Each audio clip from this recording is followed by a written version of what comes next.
des faits que j'ai vécus pendant la guerre, d'une autre façon certainement.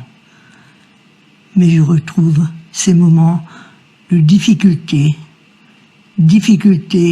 pour les personnes qui ont des enfants, pour les personnes qui doivent travailler. Difficultés alors qu'on pourrait très bien les éviter. Ce moment me rappelle bien sûr la guerre de 40. Mais quelquefois je la trouve encore plus violente, parce qu'on nous prend nos libertés. Or, nos libertés, nous les avions pendant la guerre.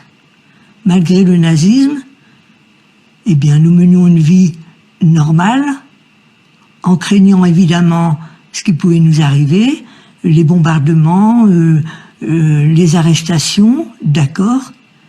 Mais des arrestations, on en vit maintenant, puisque les médecins ne peuvent plus travailler. Certains médecins sont obligés d'arrêter.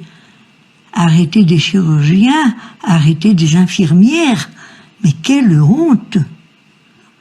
Je n'ai jamais pensé que je vivrais une chose pareille. Voilà ce que je veux dire. Maintenant, eh bien, la suite, bien sûr, je la verrai pas. Mais mes comparaisons avec la guerre, elles sont tellement nettes. Mais quand nous partions quelque part, bien sûr, il y avait les Allemands, mais ils n'étaient pas tous des comment je vais dire, des assassins.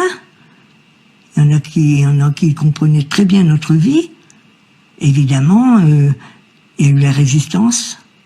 La résistance est une chose dont je me rappelle très bien. Nous avions des voisins résistants. Et jusqu'à leur départ, c'est-à-dire qu'ils ont été arrêtés, et jusqu'à leur départ, nous n'étions pas bombardés. Et le jour où on est venu les arrêter, le lendemain, bombardement anglais ou américain, peu importe, mais les résistants, ils servaient à quelque chose. Et c'est pour ça que nous aussi, on doit résister. Résister jusqu'au bout, quoi qu'il arrive. Voilà ce que je voudrais laisser à tous ceux qui nous suivront. La guerre, ce n'est pas beau. Eh bien, nous sommes dans une guerre psychologique que l'on ne peut nullement accepter. Et j'espère bien que la justice un jour se fera. Je ne suis pas méchante, mais il y a une justice. Il faudra bien qu'elle se fasse. Il y a trop de personnes qui souffrent. Je pense aux EHPAD. Je pense aux enfants que l'on oblige presque de vacciner. Alors que ce vaccin, on ne sait même pas ce qu'il est. C'est ignominie, c'est pas possible.